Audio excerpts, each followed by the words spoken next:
Ghazwat Zid Qarat and Salamah ibn Aqwa raziyallahu anhu. So it's a battle of this Ghazwa, which is Zid Qarat, and the Sahabi's name is Salamah ibn Aqwa. Okay, so this is an important one. So we were in the now we're in the 6th year of Hijrah. So this is 6 years of Hijrah, 5 years before the death of Rasulullah sallallahu alayhi wa wasallam. Okay. And this year starts now. The most important historian that we have been following is called Ibn Kasir rahmatullah alayhi. Has anybody heard of him? Yeah. Yes, good.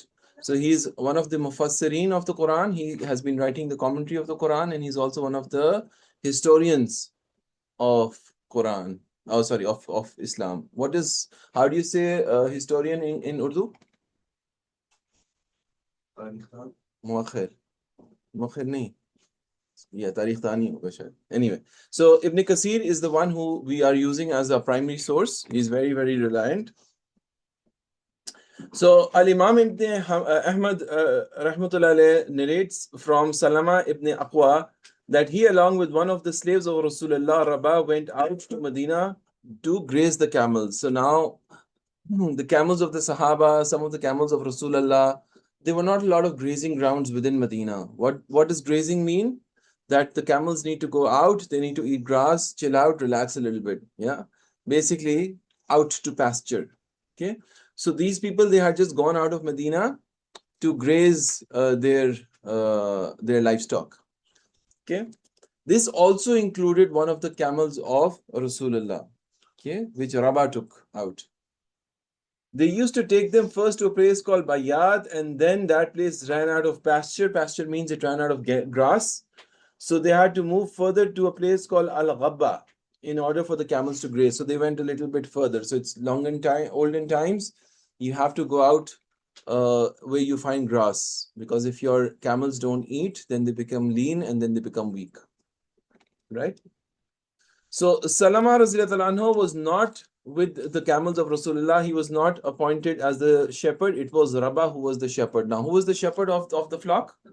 Rabah. And the Sahabi who was at that point in time not with the camels was Hazrat Salamah. Okay. Salamah went out because he had the horse of Talha bin Ubaidullah raziyallahu anhu. He was working for him. So Rabah, so just understand the context.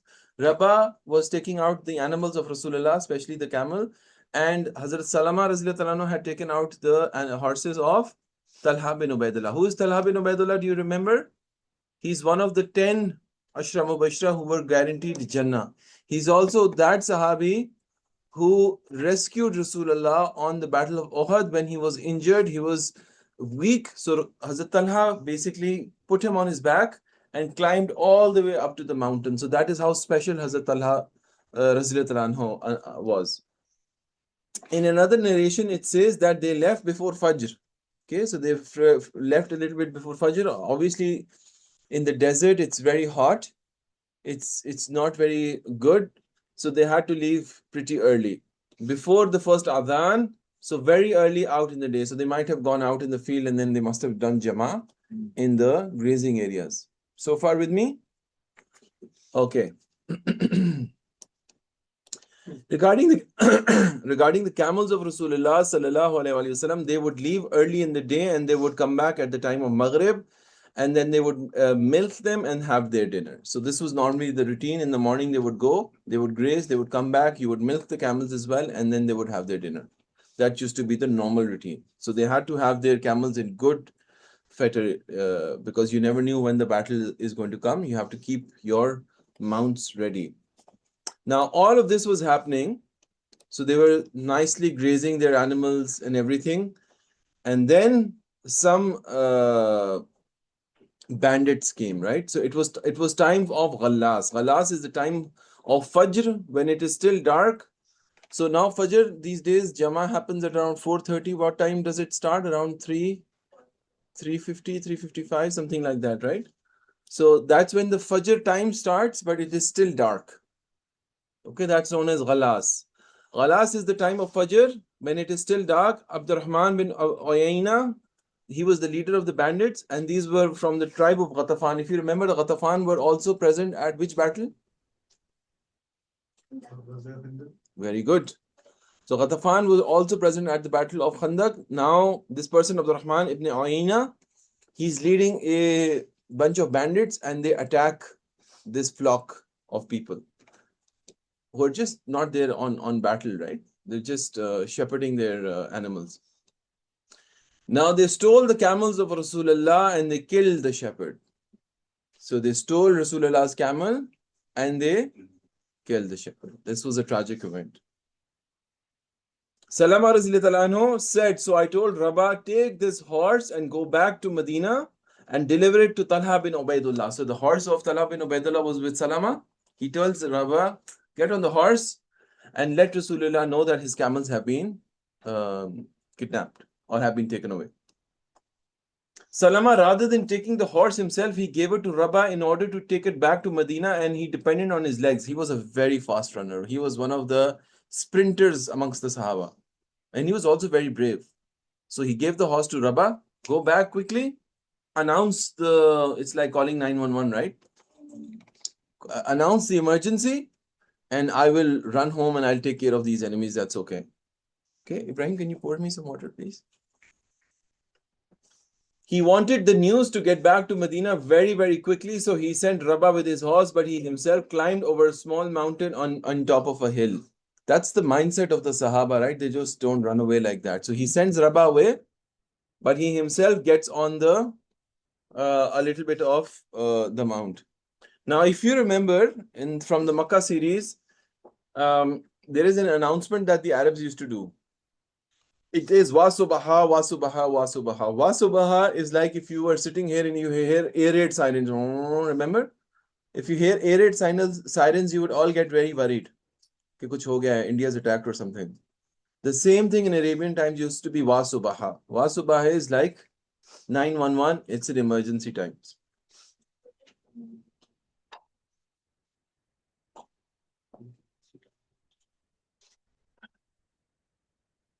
So they announced 911, emergency, Wasubaha. Okay. Wasubaha in his voice was heard all the way to Medina, and that is when the men heard his call. So people in Medina, they all gathered together and they heard the call of Wasubaha. Some things happened. And they were saying, and this was the first time this slogan was used, Ya Khayl Ali. Oh, horses of Allah, ride on. So now all the Muslims got together and they said, oh, horses of Allah, let's ride on. Okay. The Sahaba responded to the call very fast and they came rushing towards Rasulullah sallallahu alaihi wasallam when they heard the call of Salamah radhiyallahu anha. So it's an emergency that has been imposed and they are now responding very quickly. Now Salamah himself ran after that. What followed? Now Abdurrahman ibn Uwaina said, I had with me my sword and my bow and arrow and I would shoot at them and I would kill their horses. So Hazrat Salamah had his sword, he had his bow, he had his arrow. On his own, he started chasing the enemy. And he started shooting at them with his arrows. And he said that I would kill their horses and I would also injure some of them. He would target the horses and he would kill them so that they can't run away. And I would do that when there would be a lot of trees because he could ambush them and he could also take position of hiding and that would protect him. If you remember, I taught you guerrilla warfare last time, right? What is that? You hide and you attack. That's basically in military terms, it's called asymmetric warfare. Asymmetric means when your enemy is much stronger than you, what do? You change your tactics. If you go out openly and fight with them, obviously you will be defeated. But if you go and change your tactics, you have a chance. So that's what Salamah radhiyallahu anhu did. He would hide behind the trees, shoot, change his position, shoot, change his position, and they would be like chasing shadows, right? He said, I would shoot them when I would be in between trees, and whenever one of the horsemen would come back to me, he would hide again. I would hide for him behind a tree, and I would shoot at him while I would call out to them the battle of cry. So I kept repeating the battle cry and I would keep shooting at them. So this was the bravery of Salamah radhiyallahu anhu. Now this is the line of poetry that he made. It means, take it, I am the son of Al-Aqwa. Today the wicked will die. So he was, while fighting, he was reciting poetry. Just goes to show their mindset. And he would repeat this on battle cry again and again and again. He said, when I would be in the trees, I would burn them with my arrows. And if we came through mountain passes, I would climb on top of them and throw rocks at them. So now, when they're down, he would shoot arrows at them. When he was on top of a small hill, he would throw rocks at them. So he was making life hell for them. How many are there? He's just one. Yes, Ibrahim. Why can he shoot? He's shooting arrows also and rocks also, whatever damages them most. So Salamah, excuse me. So Salamah ibn Aqwa was driving these men crazy. He is alone and he's fighting this entire group of men and he's making life difficult for them.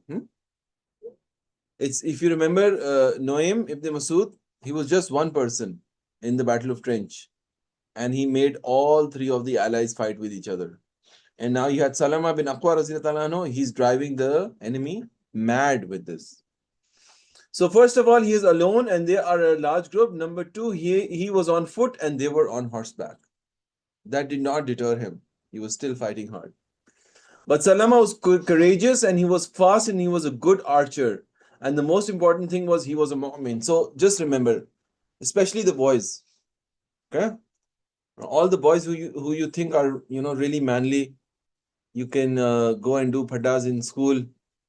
What does it really mean to be a man? This is what it means. First and foremost, you have to be a good Muslim.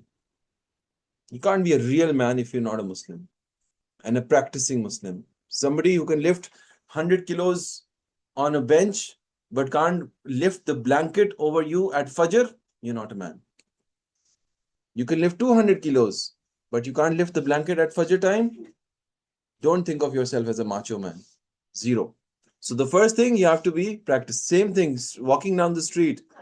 If you see something haram, if you can't lower your gaze, look down, can't control yourself, don't think of yourself as a real man. So the first prerequisite for being close to Allah subhanahu wa ta'ala is to be a strong Muslim. No room for weak Muslims. That's the first thing. Second thing, be trained in something. He was a good archer. Okay? So you need to be trained. You can't be a couch potato all day. Okay? So he was a good archer and he was also a fast runner. And the most important thing was he was brave. So Iman, your spirituality, your courageousness, and then train yourself. Okay? And that is when you will be a man. Everything else is distraction. Okay? He said, everything that they had taken away, they left it behind them. These men were running away. So all the things that they had stolen, the camel and the horses, now they were just running away, running for their life, just because of this one man, Salamah bin Aqwa radhiyallahu anhu. To make themselves light and faster in running away from me, they left behind the camels and they, in fact, started leaving behind their own things as well. So not only did they start leaving behind the contraband, the stuff that they had stolen, they started leaving their own stuff behind as well. Okay, so it's nice. It's like a nice knife edge, right? So we'll take a break at the knife edge like you do when you watch shows. Okay, so we'll do a quiz now, inshallah. So quick? It's 12, right? Yeah, 12. So we are talking about Salamah ibn Aqwa radhiyallahu anhu. And he was attacking the enemy and then they were running away and they were leaving behind their things because they wanted to just escape. And then the enemy received reinforcements, okay, from Uyayna bin Badr al-Fadali. He was also from Ghatafan. He is part of the enemy, Kuffar. They were now receiving him as the leader of the reinforcements. Uyayna said, what is this that I see? They said, we have seen such difficulty from this man. So Uyayna is like, this one person is throwing rocks at you, he's throwing arrows at you. What is all UCCs? And the soldiers are saying, no, this guy has been giving us such trouble since all morning. He has not left us since early in the day until this moment, and he has taken everything away from us. Carrying a one man. One-man army. Uyayna told them, if this man sees that you are pursuing him, then he would not follow you. Meaning, why are you leaving him alone? Now, Uyayna is saying that you are running away, you're escaping, and you're giving Salamah the opportunity to attack you. You have to turn the tables around. Stop being pursued and start pursuing. Okay? But pursue him and he will leave you alone. Okay? It's also military strategy. The best way to defend is to attack. Okay. So we will continue. So 4 of the men at the command of Uyayna started climbing up the mountain to go up to Salamah Razilatahu anhu. But there's 5. 5. There's 5 men. AI glitch. You want me for them? So 4 of them were running after Salamah Razilatahu anhu. They started climbing the mountain until they were in voice range. They could talk to each other. So Salamah asked them, do you know who I am? They said, no, who are you? We don't know. He said, I am the son of Al-Aqwa. I am in the name of the one who has honored the face of Muhammad sallallahu alaihi wasallam. None of you would follow me and reach me. He said, I am the son of Aqwa. None of you can come and reach me. This is like challenging, right?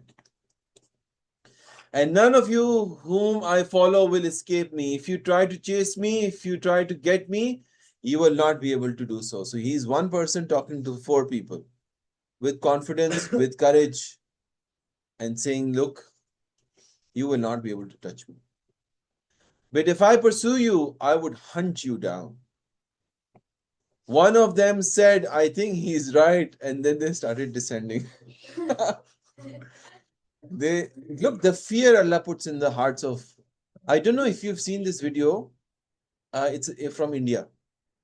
And this is during the time when the Hindus were just now persecuting the Muslims. So there are like 50 men and they're, chanting Hindu slogans, Jai Shri Ram, Jai Shri Ram. And there's one girl in proper hijab and abaya. She comes in, she's a student, comes in a motorcycle and simply parks the motorcycle. And they're trying to harass her. And you know what she does? She starts saying, Allahu Akbar, Allahu Akbar, Allahu Akbar. And they just run away. Literally, the mu'min has the madad of Allah. Never underestimate that. Now, Salamah said, at that time, I started seeing the knights of Rasulullah sallallahu alaihi wasallam approaching. I could see them between the trees. Now, Aqwa has been fighting these people alone all this time. But now, finally, between the trees, he can see people coming from Medina. And these are the knights of Fursan. Faris in Arabic means knight. Fursan means knights. Right? So the Fursan of Rasulullah are coming, the knights of Rasulullah. The first among them was Al-Akhram Al-Azdi, and then following him was Abu Qatada, the Faris of Rasulullah. Now, Abu Qatada, remember that name. This is one of the knights of Rasulullah, one of the champions of Rasulullah. And after Abu Qatada was Al-Maqdad ibn Al-Aswad. When the polytheists, when the kuffar saw the Muslim army come, they all ran away. Again.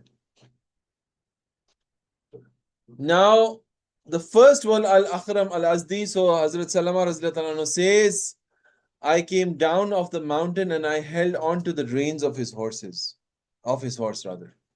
Okay?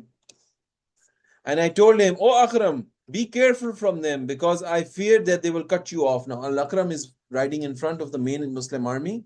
The Muslim army is following behind. And he was saying that don't be detached from the army, stay close to them. Al-Akram was ahead of the rest of them. So Salamah was saying, don't rush. Al-Azdi says, Oh Salamah, if you believe in Allah and the last day, and you believe that Jannah is true and An-Nar is true, then do not stand between me and martyrdom. He is looking for martyrdom. He is not looking for vain glory, or he's not looking for something. So he says, look, if you believe in Allah subhanahu wa ta'ala, don't get in the way of me getting shahada. That is the true objective of the Sahaba, right? The Sahaba's objective was not worldly. And this is more and more important for us, brothers and sisters, to think about. You should have higher goals in life. Look at the love that Al-Akram had for meeting Allah subhanahu wa ta'ala. He wanted to meet Allah subhanahu wa ta'ala as a shaheed. Are you okay? You need a tissue? Yeah? Nee? Ibrahim? Can you get a tissue for us, man? Yeah. The Muslim way is to not laugh at each other, but to help each other. You need the tissues, man? It's okay. Chalo, carry on. Acha ji. So look at the love that they had. It's still very funny. Hey? चलो pause कर लेते हैं हंस लो फिर हम resume कर लेते हैं चलें let's go ahead. Salamah said, I let him be, so he pursued Abdurrahman ibn Uyayna, and Uyayna turned around to face him. Now Al-Azdi was chasing after the leader of the kuffar. Okay, now this battle is an interesting one. Now Salamah is looking at them. Now each of them stabbed the other. Al-Akram stabbed the horse of Abdurrahman ibn Uyayna, but Abdurrahman stabbed Al-Azdi. Now the Muslim commander, who is Al-Azdi, he stabbed the horse of Uyayna, but Uyayna managed to stab Azdi. Ji. Why is it not something Outran? They could be. So the thing is, even if in the last time, that's a good question. I was thinking, when will you ask? So the thing was that the kuffar used to believe in Allah, right? And they knew, Ar-Rahman was one of the names of Allah. The problem was they used to believe in intermediaries, that Allah is the God. There's so many gods in between. So even in the Quran, it says they asked them, who is your Lord? And the kuffar would say, Allah. But the fact was that they would believe in, the Lat and Al-Uzza, and they would have 360 something idols in the Kaaba. So now the horse of Abdurrahman was killed and Al-Akram was killed. So Abdurrahman took over the horse of Al-Akram. Then the opposite happened. Now Qatada steps up. He attacks Abdurrahman, and in this case, it was Abdurrahman who was stabbed, and the horse of Qatada was stabbed and killed. So Qatada stabbed Abdurrahman and killed him. So this was a duel. First, the enemy killed the Muslim, and then Qatada Rizla anhu killed Uyayna. So this was a fixed battle that was happening. So now he took over the horse that Abdurrahman had, which was originally the horse of Al-Akram. Salamah said, and now I started running after the enemies of Allah until I could not see them from the dust of the companions of Rasulullah. Now he said, I was running after the enemy who was running away, and I could not see them because they were running away and there was so much dust. All of the horsemen of Rasulullah sallallahu alaihi wasallam were behind Salamah while Salamah was running on foot. So Salamah was running after the enemy, and all of the horsemen and the army of Rasulullah was behind Salamah. Yes. It's just illustration, okay? Now it was almost Maghrib time, sunset, and they reached to a valley that they had some water, and it is called Zul Qarad. That's the name of the battle, the Ghazwa of Zul Qarad. And they wanted to drink from that water, but when they saw me running after them, pursuing them, they left it and they started running up the hills. Now Salamah is running after them. He has been running after them since morning. He has not left them be. Okay? And now the sun had set, so I followed one of them and I struck him with an arrow. And I told him, take that. I'm the son of Al-Aqwa. Today the wicked will die. Same slogan since morning. Saying, take that. Another arrow. And today the wicked will die. So this is the same guy. So listen. So now the sun had set, so I followed one of them and I said, today the wicked will die. And he said, woe to your mother. Are you the same Aqwa from this morning? Meaning, are you the same man who has been following us since the day has started? Are you the same man? He continues. I said, yes, you enemy of Allah. Enemy of yourself. Adu Allah, or the enemy of yourself. And this happened to be the same man who I had already struck with an arrow in the morning. So now he had 2 arrows sticking out of him. So this guy had 2 arrows sticking out of him, and Salamah was not leaving him alone. Now, Salamah said they left behind 2 horses, so I took them over and now I went back to the Muslim camp. The enemy had run away and they were taking it back to the Muslim camp. And I found them sitting on the same water that was in this valley that the Mushrikeen wanted to drink from. So the Muslim had camped at the same place where the Mushrikeen water. Wait for it. To be continued. Good question though. And I found Rasulullah sallallahu alaihi wasallam with 500 men, and Bilal Raziyallahu anhu was slaughtering for them one of the camels that I had left behind, and he was roasting part of the liver. So they were having a nice barbecue while the enemy had run away. See, that was the beauty of jihad. They didn't think of jihad as a burden on their head. Jihad used to be something that they used to live for. This was something that they used to love doing, and martyrdom, and they used to enjoy it as well, right? At the end of the day, Salamah is running all over the place.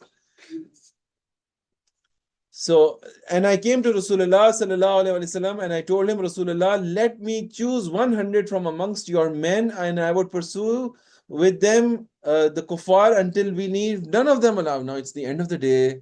Salamah is tired. He's not tired. And he comes to Rasulullah and he says, give me 100 men. I'm not going to leave them alone. Okay. Rasulullah sallallahu alaihi wasallam said, would you do so? Oh Salamah, do you want to do that? Salamah said, yes, in the name of Allah who has honored you. Rasulullah started laughing until I saw his teeth from the light of the fire. And he said, now they are already being fed in the land of Ghatafan. Yani that the enemy has run far away. It's okay. Relax now. Okay. So the enemy had ran away and they had fled. So the next morning, Rasulullah sallallahu alaihi wasallam says, now this is like award ceremony, right? The best of our horsemen is Abu Qatada, and the best of our foot soldiers is Salamah.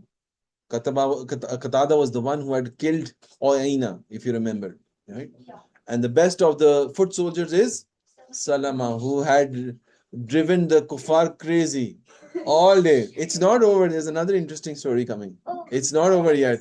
Didn't Abu Qatada also die? No. Then you have But the nice thing was Rasulullah gave me the spoils of war equal to that of a knight and a foot soldier. If you remember, when we did the battle of Badr, I think. So the horseman gets more of the war booty than the foot soldier. But what did Rasulullah do? He gave Salamah the share of a horseman as well as a foot soldier. So he got double reward. Yeah. And he had me ride with him on his camel Al-Adba when we were going back to Medina. Now Rasulullah gives him the honor. He says, why don't you ride with me? Okay. So Salamah gets on with Rasulullah, but that's not the end of it. When we were around half a day distance from Al-Madinah, amongst us was a man from Al-Ansar who was not defeated in racing. He would call out, is there anyone who would race me? Salamah has been tired all day. He's been fighting and he's been running around. And now finally he's sitting on the camel. Right? Finally he's sitting on the camel and then somebody out of the blue comes from the Ansar. Hey, by the way, somebody wants to challenge me from here to there. But this is not here to there, it's here to Medina. It's like half a day's journey, right? So it must be like 10 kilometers or something. So what do you think Salamah did? He said, okay. When he said that, Salamah ibn Aqwa had already been running the entire day before, but this challenge was too much for him to pass because this man had been repeating it again and again and again. Who's going to challenge me? Who can defeat me? Who can challenge me? Who can defeat me? And then Salamah finally said, okay, fine. I accept the challenge. Like last week, you guys were doing the plank challenge. And the dark horse was Mustafa. Nobody expected him to win. Anyway. So I said, Ya Rasulullah, may my father and mother be sacrificed for you. Let me race this man. Salamah says, now if the battle is over, he can relax, but no, he wants to race this guy. So Rasulullah said, okay, if you want to, fine, go ahead. So now, who do you think is in the front? That side. Who do you think won? Salamah. So when the man said, I will come to you at this, he jumped off his mount. No, Salamah jumped off the horse, the camel, and I bent my leg and jumped down from the camel. So that guy got off his horse or his camel, and Salamah Radhiyallahu anhu also got off his mount. Now, Salamah is an experienced runner, by the way. He is an experienced runner. He's not like any Shami. Okay? So Salamah let the man get ahead of him while he was holding himself back, because he wanted to preserve his breath. So he was allowing this man to be ahead of him for a particular distance. So they're running. That guy's in front. He's like, oh, I'm winning. And Qatada is just pacing, right? Salamah Radhiyallahu anhu. Until we got close to Al-Madinah, and that is when I started riding hard. 1 second, guys. Hello?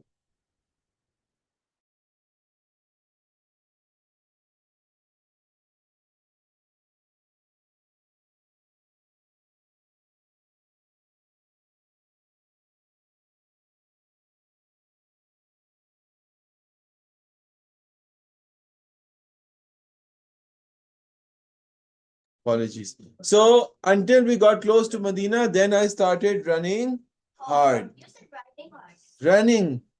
Ran hard.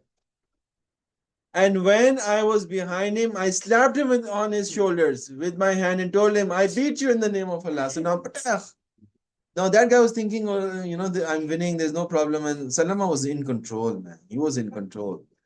And he's like, and he's like, I won. That man laughed and he said, okay, I agree, you won. And then they went back and just. Now the question that Usman had asked us, what happened to the camel of Rasulullah that was stolen? Remember? That is where the whole conflict started.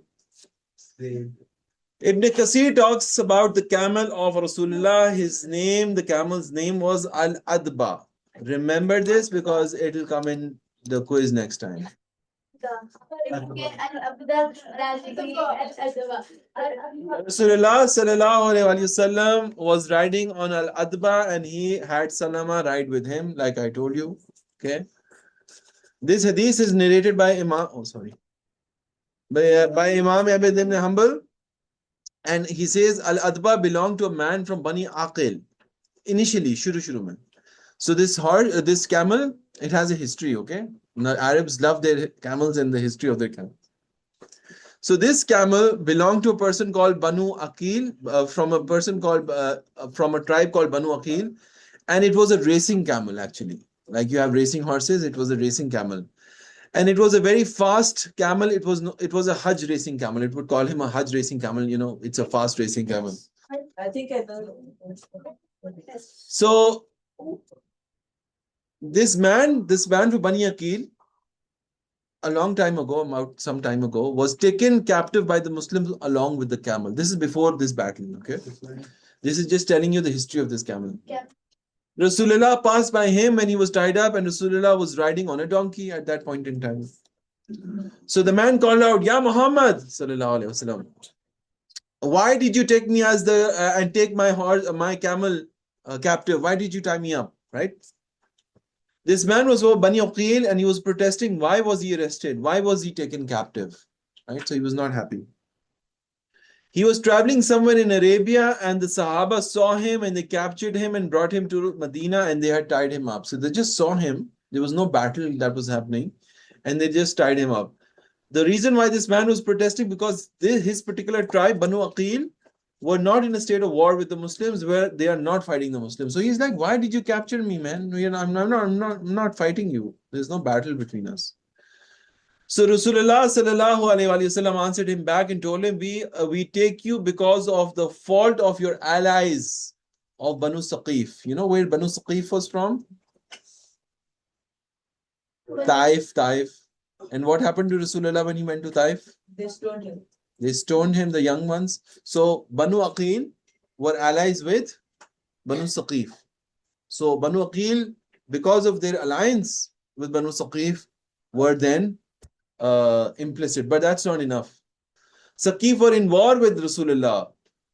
Up until that moment, there were no battles between Muslims and Saqif, but Saqif was support of the Quraysh against Islam. Saqif are the tribe that in Al-Taif that had persecuted the Holy Prophet ﷺ, and they had made fun of him. Banu Aqil was their ally. At that particular moment, now this is why he was captured. At that particular moment, Saqif had taken 2 Muslims as captives. Sahran, relax. Had taken 2 Muslims as captives. You see now Rasulullah. So Banu Saqif had kidnapped 2 Muslims. So now the Muslims take 2 people from Banu Aqil to do a prisoner swap. Now this guy said, I'm a Muslim. Rasulullah sallallahu alaihi wasallam said, when you had authority over yourself, you would have been successful. Yani, had you told us before you were captured, then maybe we would have believed you. But now you've been captured, so we don't know for sure. Meaning, if you had said so when you were free, now you are a captive and you are trying to claim that you're a Muslim, this would have benefited you before. So it might be that he's tricking the Muslims. Could be. The man said, Oh Muhammad sallallahu alaihi wasallam, I'm hungry, so feed me. I'm thirsty, so quench my thirst. He said, give me some food to eat, give me something to drink. Rasulullah sallallahu alaihi wasallam said, yes, that is your need. That is your haqq. In this regard, there are rights of the prisoners. He's fed, he's provided for. Rasulullah told him, these are your needs and they will be provided for. You will not be maltreated. He was then used as a ransom for the 2 Muslims who were taken prisoners. However, he was not given his camel back. The camel was kept with Rasulullah. Okay, so the camel was kept with Rasulullah. Now, when the Mushrikeen had taken over the camels, now we come to that moment in time that the Mushrikeen had stolen the camel of Rasulullah. And now, when the Mushrikeen had taken over the camels of Rasulullah, they had also taken with them a woman from Banu Ghaffar. So, when they had attacked that place, they took the horses and the camels and they took one woman and they kidnapped her as well. And she was a Muslimah. Whenever they would rest at night, they would leave their camels in the area with them. So now this is the same Banu Ghatafan who are running away.